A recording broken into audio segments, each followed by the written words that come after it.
ಷರತ್ತುಗಳ ಗೊಂದಲದಿಂದ ಟೆಂಡರ್ ಪ್ರಕ್ರಿಯೆ ರದ್ದು. ಶೀಘ್ರದಲ್ಲೇ ಮತ್ತೊಮ್ಮೆ ಟೆಂಡರ್ ರೀಕಾಲ್. ರಾಮದುರ್ಗ ಪಟ್ಟಣದ ಪುರಸಭೆಯಲ್ಲಿ ಇಂದು ಮಂಗಳವಾರ ನಡೆಯಬೇಕಿದ್ದ ಕರ ವಸೂಲಿ ಟೆಂಡರ್ ಪ್ರಕ್ರಿಯೆಯು ಕೆಲವು ಷರತ್ತುಗಳ ಗೊಂದಲಗಳ ಕಾರಣ ರದ್ದು ಮಾಡಲಾಗಿದೆ. ಮುಂದಿನ ದಿನಗಳಲ್ಲಿ ಈ ಟೆಂಡರ್ ಅನ್ನು ರೀಕಾಲ್ ಮಾಡಲಾಗುವುದು ಎಂದು ಘೋಷಿಸಿದ ಪುರಸಭೆ ಮುಖ್ಯಾಧಿಕಾರಿ. ಹೌದು, ಬೆಳಗಾವಿ ಜಿಲ್ಲೆಯ ರಾಮದುರ್ಗ ಪಟ್ಟಣದ ಪುರಸಭೆಯಲ್ಲಿ ಪಟ್ಟಣದ ಬೀದಿ ಬದಿ ವ್ಯಾಪಾರಸ್ಥರಿಂದ ಪುರಸಭೆ ಕರ ವಸೂಲಾತಿಗಾಗಿ ಟೆಂಡರ್ ಪ್ರಕ್ರಿಯೆ ನಡೆಯುತ್ತಿತ್ತು. ಸಾಕಷ್ಟು ಬಿಡ್ದಾರರು ಭಾಗವಹಿಸಿದ್ದರು. ಆದರೆ ಟೆಂಡರ್ಗಾಗಿ ವಿಧಿಸಲಾಗಿದ್ದ ಕೆಲವು ಷರತ್ತುಗಳ ಕುರಿತು ಗೊಂದಲ ಉಂಟಾಗಿ ಬಿಡ್ದಾರರು ಹಾಗೂ ಪುರಸಭೆ ಅಧಿಕಾರಿಗಳ ನಡುವೆ ವಾಕ್ಸಮರ ನಡೆಯಿತು.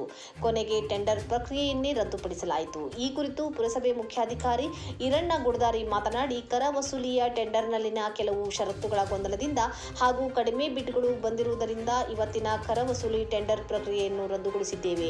ಬಿಡ್ದಾರರು ಬಿಡ್ಡಿಂಗ್ ಅಮೌಂಟ್ ನಿಗದಿ ಸೇರಿದಂತೆ ಹಲವು ಸಲಹೆಗಳನ್ನು ನೀಡಿದ್ದಾರೆ. ಅವೆಲ್ಲವನ್ನು ಪರಿಗಣಿಸಿ ಟೆಂಡರ್ನ ಷರತ್ತುಗಳಲ್ಲಿ ಸೇರಿಸಿ ಮತ್ತೊಮ್ಮೆ ವಿವರವಾಗಿ ಷರತ್ತುಗಳನ್ನು ಹಾಕಿ ದಿನಾಂಕ ನಿಗದಿ ಮಾಡಿ ಟೆಂಡರ್ ರೀಕಾಲ್ ಮಾಡುತ್ತೇವೆ ಎಂದು ಸ್ಪಷ್ಟನೆ ನೀಡಿದರು. ವರದಿ ಅಫ್ತಾಬ್ ಸರ್ಮುಲ್ಲಾ, ರಾಮದುರ್ಗ. ಕಾರಣ ಅಂತಂದ್ರೆ ಸರ್, ಅವರು ಕೆಲವೊಬ್ಬರು ನೀವು ನಿರ್ದಿಷ್ಟ ಇಷ್ಟು ಕೊಟ್ಟರೆ ಬಿಡ್ ಮಾಡಿ ಅನ್ನುವಂಥ ಷರತ್ತುಗಳನ್ನ ಎಲ್ಲ ಕಾರಣ ಅವರು ಅದನ್ನು ಬಿಡ್ ಕೂಗಲಿಕ್ಕೆ ಯಾರೂ ತಯಾರಿಲ್ಲ ಸರ್. ಆ ಕಾರಣದಿಂದ ನೆಕ್ಸ್ಟ್ ಕೆಲವೊಂದು ಸಲಹೆಗಳನ್ನ ಕೊಟ್ಟಿದ್ದಾರೆ ನಮ್ಮ ಸ್ನೇಹಿತರು, ಎಲ್ಲ ಪಾರ್ಟಿಸಿಪೆಂಟ್ ಬಿಡ್ದಾರರು.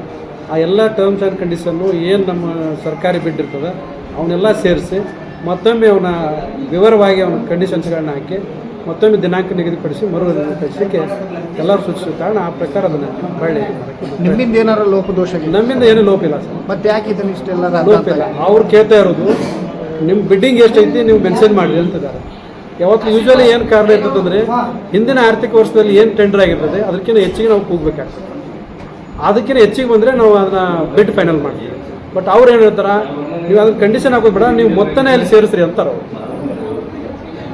ಯೂಶ್ವಲಿ ಏನು ಸರ್, ಹಿಂದಿನ ಆರ್ಥಿಕ ವರ್ಷದಾಗ ಎಷ್ಟು ಬಹಿರಂಗ ಲೀಲವಾಗಿರ್ತದೆ ಅದಕ್ಕಿಂತ ಹೆಚ್ಚಿಗೆ ಬಂದರೆ ನಾವು ಬಿಡ್ ಕೈ ಬಿಡ್ತೇವೆ.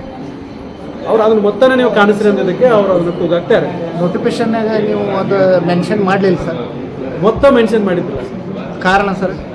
ಮೊತ್ತ ಅದನ್ನು ಮೆನ್ಷನ್, ಹಿಂದಿನ ಬಿಡ್ಡಿನ ಮೊತ್ತ ಯಾವುದು ಮೆನ್ಷನ್ ಮಾಡಲ್ಲ ಸರ್. ಬಿಲಾವ್ ಯಾವತ್ತೂ ಒಂದು ಫಿಕ್ಸ್ಡ್ ಮೊತ್ತ ಇರಂಗಿಲ್ಲ. ಫ್ಲಕ್ಚುಯೇಷನ್ ಒಂದು ಹೆಚ್ಚಿನ ಆಗ್ತದೆ, ಕಡಿಮೆ ಇಲ್ಲ. ಅದಕ್ಕೆ ಒಪ್ಪಿಗೆ ಕೊಡಕ್ಕೆ ಬರಂಗಿಲ್ಲ ಸರ್.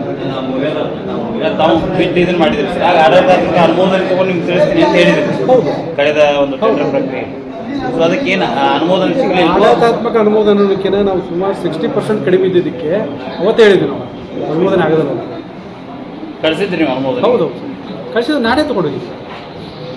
ಅನುಮೋದನೆ ಕೊಡಲಿಲ್ಲ. ಏನು ಹಿಂಬರ್ ಕೊಡ್ರಿ ಸರ್ ಅವರು? Yes sir. ಯಾವ್ದು ಏನಂತ ರಿಜೆಕ್ಟ್ ಮಾಡಿದ್ರು? ಏನಂತಲ್ಲ, ಬಿಡ್ ಕಡಿಮೆ ಆಗಿರೋದಕ್ಕೆ ರೀಕಾಲ್ ಮಾಡಿ.